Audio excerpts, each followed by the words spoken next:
I'm not a conservationist, and likely neither are you. Welcome from the beautiful Irish coast, County Kerry. I'm Tommy Serafinsky, and this is Conservation and Science Podcast, where we take a deep dive into topics of ecology, conservation, and human-wildlife interactions. I always strive to bring you diverse perspective on every environmental issue, examining their social and political aspects. And this is another from the solo episode series, which are inspired by you, listeners and viewers, by your questions and your comments. And just want to tell you that the regular interview-style episodes are dropping on an unchanged fortnightly schedule every Tuesday, so you can treat those episodes as a bonus. And like I said at the beginning, I'm not a conservationist, and I said it because I was challenged a few times now on social media, of course, by some of you, maybe not some of you, but some other people, along the lines, or I do more conservation work than you. You would never do as much conservation work as I do. Which is funny, because I never claimed that I do conservation work. I never claimed conservation or to be a conservationist. I have a podcast called Conservation and Science because I talk with conservationists and scientists about conservation and science, but it doesn't give me any claim to be a conservationist. And I thought that this is an interesting topic that I might talk to you about, because there's a lot of people who claim conservation, they claim to be conservationists, why they are clearly not. And I give you a few examples. First of all, bird ringers. Ooh, controversial. I can almost see people clicking the thumbs down button and rage unsubscribing me. But stick with me, give me a chance to explain myself. What I say that bird ringers are not conservationists. And I can personalize it for you. Regular listeners to the podcast know that I had a time in my life when I was absolutely mad about shark fishing, shark angling. When the season started, I was at the sea every weekend, and that lasted for 3 or 4 years. As soon as the season started, late July, early August, running till the late October, early November, as soon as the reports showed up that the sharks are around, hell, some of those reports were from the boats I was on. I was out. I was doing it. And every shark that we caught was measured at full length to the tip of the tail, fork length to the fork of the tail, and girth. These measurements were meant to facilitate establishing the weight of a shark, because you cannot weigh a shark on the boat that is rocking. And the sharks were tagged with a tag number and released. And this tagging program is run by Fishery Board in Ireland, and it's called CHART. We have a podcast about this program, and this is gold standard program for tagging sharks and rays, elasmobranch species. Okay, the data is available to scientists. A lot of research was done based on that data. Great program. You know, I would never claim shark conservation. I would never say that I'm a shark conservationist or that I'm doing shark conservation work. I just didn't. I was just doing whatever I was doing. I was shark fishing. You see the similarities? No shark was better off by being caught, handled, and tagged. Similarly, like no bird is better off by being caught, handled, and ringed.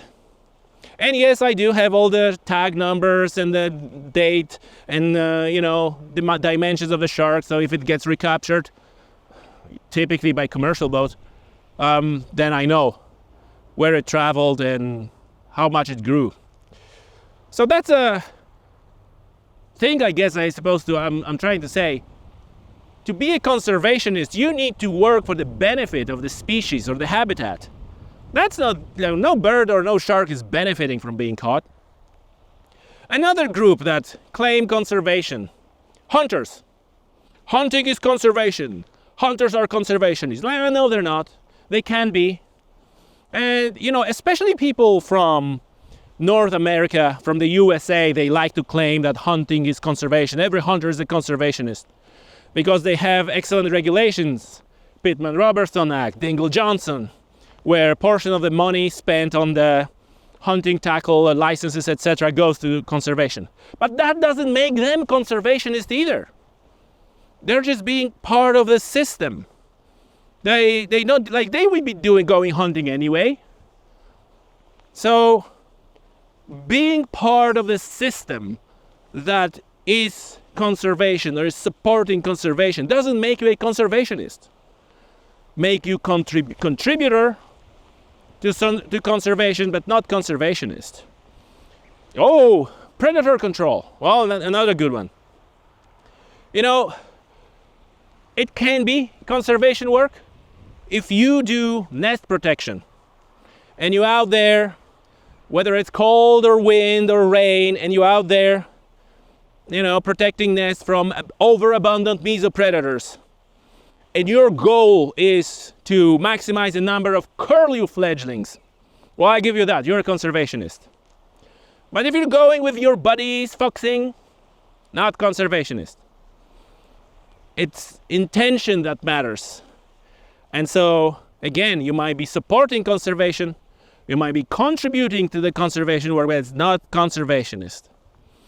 And that brings me to the final point. Who else is not a conservationist? Members of environmental NGOs.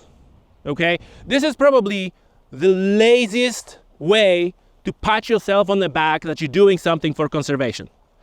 You're just gonna spend $4.99 or $25 every year or every month. And I'm a conservationist. No, you're not. No, you're not. You're supporting conservation NGO. And another interesting aspect of it, which probably is that's supposed to be another podcast episode about the conservation NGOs. Something that Mark Avery said. I'm sure you know Mark Avery. In his book called Reflections, I think the title was, that think about whether those conservation NGOs are really doing conservation work. And I'm not dogging on conservation NGOs. I was a member of Shark Trust for over a decade, and probably half of that member of Irish Wildlife Trust. And they're doing excellent work for conservation and for sharks and for Irish nature. But again, I would never claim being shark conservationist. I was a member of NGO, I was doing shark fishing, being part of a tagging program, not conservationist, supporting conservation. Okay, so like with those NGOs, so my point was, just look and see what are they doing for conservation. Are they conservation NGOs or are they publishers? Are they just issuing a colorful magazine to their members and maybe organizing a meeting at Bird Feeder once a year or twice a year? Not conservation NGOs. They may be conservation publishers. There might be conservation communicators. But are they conservationists? Are they doing conservation work? Just think about it. Just think about it. And if you want to support conservation work, choose wisely. And likewise, if you want to be a conservationist, you got to do the work. You got to do the work as a result of which a species or habitat will be better off. If you tagging or ringing or whatever, measuring, submitting observations, well, you're contributing to the conservation. That might be classified as a citizen science. I give you that. But in my book, that's not conservation. That's not conservation work. You're not a conservationist, and neither am I. Am I being unfair? Let me know in the comments. Or maybe, the bar to being conservationist should be even higher. Maybe you should have a university degree to be called a conservationist. Let me know. I'm curious of your thoughts. That's it for today. And as always, thank you for listening. Thank you for watching. I hope you enjoy this new format of the podcast from the outdoors, the beautiful Irish coast. Probably my face is getting dark now.